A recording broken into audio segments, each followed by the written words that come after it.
This is not going to be easy. It's not going to be quick either. This is probably going to be my most anarchist-ish video. Not just in the sense that any rube with the IQ of a gorilla can tell you what's wrong with fascism and what fascism does, but in the sense that it takes a keen mind to look at the bones of society and tell you what ails it. Ideally, you'd have a keener mind than mine, but I'm what you've got. Woe be to all of us that it's come down to me. In a video titled White Working Class Validation by this really white guy named Ron, Ron says this: these systems are complex and interlocking, and require complex solutions to solve. Lousy jackass making my point literally as succinctly as possible. The system isn't just one thing, and there isn't just one silver bullet that will solve everything. And that's not just because there are multiple different systems, it's because all of those multiple systems are supporting each other. If one or several of those systems buckles or outright collapses, which they have, other systems can pick up some of the slack. I say this not just in contrast to fascists, who of course believe that the Jews are the problem, or the blacks are the problem, or the immigrants are the problem, but also in contrast to liberals and even some leftists who claim that the 1% are the problem, or the Republicans are the problem, or, God help us, Trump is the problem. To be clear, I am not saying that Republicans, or the 1%, or Trump aren't problems that need to be solved. What I am saying is that solving one of them is not going to set the world right. You solve the problem of the GOP, maybe by voting swaths of them out. Well, then the 1% will just buy the Democrats instead. And then Trump will veto literally all of their bills. Literally all of their bills. You get rid of Trump, presumably through impeachment. Well, we saw how that worked with Obama. The Republicans blocked literally everything he did, and the 1% financed them. You get rid of the 1%, let's say by overhauling the tax code. Then Trump and the GOP will find someone new to grovel to, and those people will have undue influence in our society. And those people will not be you. That's just one example. In fact, that is a narrow, blunt example, only useful as an example. The systems I'm talking about are much more complex and robust than I've presented them as being. And challenging these systems, ultimately for the purpose of breaking them, which I'm just going to assume that you want to do, is going to be difficult. That doesn't mean you don't challenge the system. I'm not trying to discourage you from doing the thing that I'm trying to tell you how to do. It's just, I feel like people expect it to be easy. People I talk to are sometimes convinced that there's a silver bullet. I've heard people talk about how if we can keep the GOP under control, then everything will just magically fix itself. I've heard people talk about how if we can keep the 1% from influencing elections, that's all we really need to do. I can't count the number of elaborate fan fictions that people have constructed in their minds and related to me about how as soon as we get Trump out of office, everything will, through elaborate happenstance, fix itself. No, that is not how it works. And we know that's not how it works because people have been fighting this system for a long time. You know how people say that white people don't have culture? That's not true. And it's not true because of some blonde woman in pigtails standing in the Alps or something. It's not true because the culture of white Europeans is explicitly one of violence and conquest. Wikipedia defines imperialism as a policy or ideology of extending a nation's rule over foreign nations, often by military force or by gaining political and economic control over other areas. In that incredibly dry way that they do. And that's not incorrect, but that's just the definition of the act itself. It's not the justifications that people use, or the moral dimension of the thing. Imperialism, especially British imperialism, which the US are the, let's say, inheritors of, seeks power for the sake of seeking more power. They pillage lands and enslave people so that they can pillage more lands and enslave more people. They get more stuff so they can go out and take more stuff. Does any of that sound familiar? Does it sound like maybe if you reframe some of that, that might be happening to you right now? In fact, let me do that reframing for you. Do you have a shitty job? Do you have a chance to leave that shitty job to get a better one? And if you work in retail or fast food, you don't have that opportunity. These businesses have soft rules with themselves that prevent them from hiring people who've worked in other places and driving wages up. How is that significantly different than slavery? Because you're getting paid? These people making minimum wage don't make enough money to feed or clothe or house themselves. I've heard some ridiculous utilitarian people claim that wage slavery is worse than chattel slavery, but I wouldn't make that claim, and I would consider it ridiculous. But, like, rationally, you can't look at it and describe it as any kind of free exchange. And collectively, these institutions, the retailers and the fast food industries, are the largest employers in my country. And where does the money for all of this go? It doesn't go to you. You can't afford to feed yourself. It goes to the people at the top, so that they can decide how much money you deserve. That doesn't seem fair, does it? We are not living in an imperialist age. We can't be because there are no more lands left to conquer. We are living in what could be called, and what I will choose to call, a Neo-Imperialist age. See, pillaging and conquering were always just a means, not an end in and of themselves.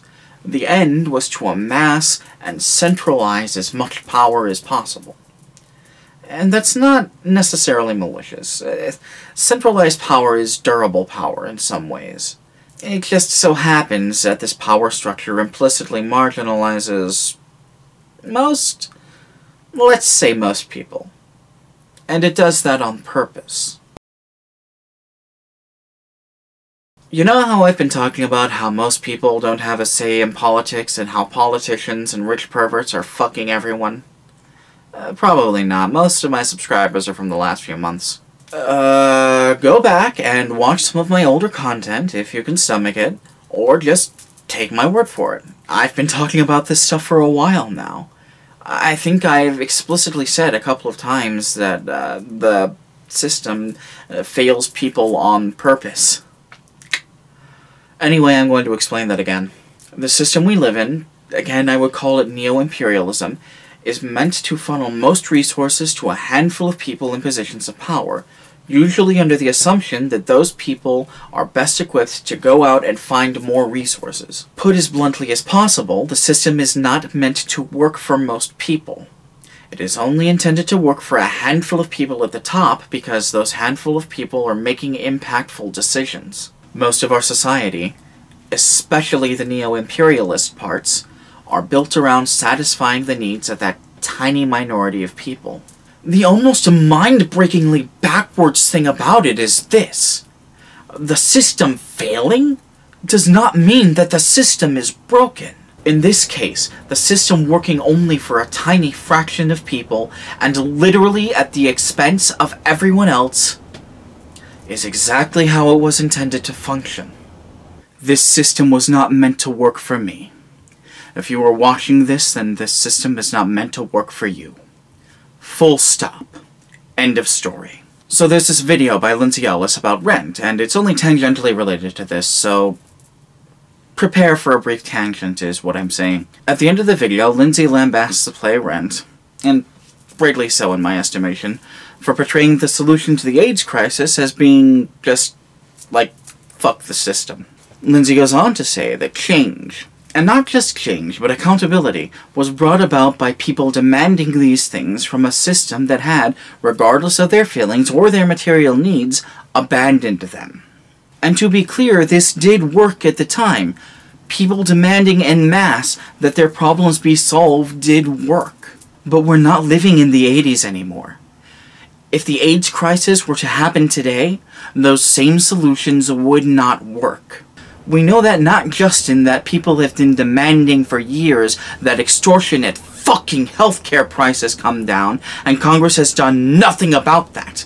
But also in that people have been demanding gun reform en masse since at least the Newtown shooting in 2012, 7 fucking years ago, and not only has Congress done nothing about it, but they have actively made it worse at every possible opportunity. I could talk about how politics is a money game, and I have in the past, but it's not the money or the politicians or even the game that's the problem. This is the way the system was intended to function. Any other function that it has had has been aberrant. The people in Washington are not going to help you because they are not there to help you. I could say save yourself and leave it at that. I have done that in the past, and I maintain those things that I said. But it's too vague. How do you save yourself? What do you do? I feel that far too often there is a misconception when talking about challenging these systems. When people talk about reforming and tinkering with the system, it's always under the pretext that we need these systems in order to live. I'm an anarchist. I reject that entirely. Any advice, any suggestions that I give you are going to be under the pretext not that we need these systems, but these systems need us. Because they do.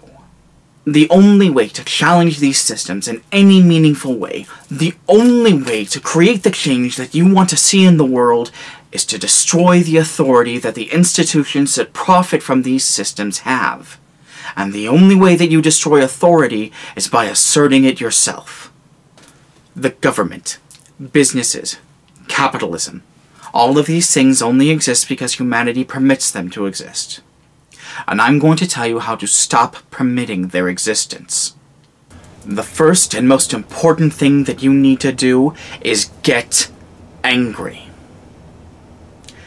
If you aren't angry, then you aren't paying attention. And if you are angry, then you aren't angry enough. People in power start to tremble when the people under their heel get angry. We're going to need that as a first step. So get angry. Get angry and stay angry. The second thing is to confront the people who are supposed to be representing you with that anger. I know the conventional wisdom and that most people will tell you that you're supposed to be calm and even-handed when dealing with elected officials, but fuck that. Any chance you get, scream at them, shout at them, get up in their faces until they can see the whites of your eyes. The more people that need to be dragged away from confrontations with elected officials, the better. And there's precedent for this working. Do you remember when Republicans tried to repeal the ACA and everyone rightly flipped their fucking lids? Threw money at their elected officials? One guy got ran off the road? Call it rude, call it out of line, but it fucking worked. We still have the Affordable Care Act, and I don't know that anyone would be willing to vote it away. And that's because we brought their face right to the grindstone of accountability. Something they've been shirking and running from and hiding from for the better part of a decade now. That's the power of rage. That's what you can do with rage. And that's just a start of what we're going to need to do. The third thing you need to do is start acting against large businesses. Start with companies like Walmart or McDonald's, who already have shitty reputations. Stand in front of their doors, handing out flyers talking about how they're doing real harm to your city. Not generic flyers. Find out about things that people in your city care about, and talk about that. Find when your city council meets, and speak out about these businesses there. If the city council doesn't listen to you, refer to Thing 2. If you don't have a Walmart or a McDonald's or a fast food chain or a retail chain in your city, go and find the shittiest place to work or the shittiest place to shop and kick them out of your city. Or go to a bigger city and help people there. It can be a school, it can be an auto shop, it can be a fucking popsicle stand. The point isn't just to act out against businesses. The point is to do it in as large and widespread a way as we possibly can. And you can't do this alone. We can't do this alone. This is going to be the most daunting part for most people, I think. But I'll tell you the same thing I tell working-class white people. You're not alone. There are dozens of organizations, hundreds of thousands of people willing and able to jump in at a moment's notice to help you. Every major city in this country has an Indivisible chapter, an Act America chapter, a fucking BLM chapter. Some cities have a John Brown gun club, or a Redneck Revolt chapter. A few cities have an Earth Strike chapter. Find those groups, find those people, and get them to work together. There are so many people who want to fight back. There are so many people who want to make a better world. But they need direction, and they need permission. You can be there. You can show them that the permission, that the direction, that the power was inside of them the whole time. Because we can do this! We can be the change that we want to see in the world. It won't be easy. But nothing in this world that was ever worth doing was easy. And we can get there. We can get there. Editing run here. So, as I am recording this, it is 4:47 in the afternoon. Pretty late. I was up all night putting this video together. Came out pretty well, I think. But there are a couple of things that I think I need to clarify. So first off, and the most contentious thing, about halfway through the video, I compare wage labor to slavery. I didn't quite get into that enough. I'm not saying necessarily that people are being enslaved. I was comparing it to slavery in that the people whom you work for, ostensibly, don't consider you anything more than an object.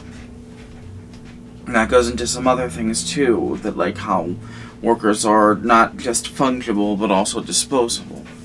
The main thing to take away is that I was talking about the corporations and their conceit of how they feel like they own people and how they don't consider it ethical to trade people, even though that's literally not what's happening. It's just really shitty. It's really shitty. I made a comment about this last night. I think I was really tired. I'm really tired now, if you can't tell. I live in somebody's basement. I live in a friend's basement. And the basement has had some trouble flooding for the past week or so. I didn't have a chance to film anything in that video until yesterday. So I filmed all that in like 3 runs because my camera ran out of juice twice. And that's why this is so late. I'm not going to make a habit of it. I promise. This isn't something that's going to keep happening. I hope it's not something that keeps happening. It would take a lot of unfortunate disasters for it to keep happening. But, yeah. It has not been a good time to be Ron. Ugh.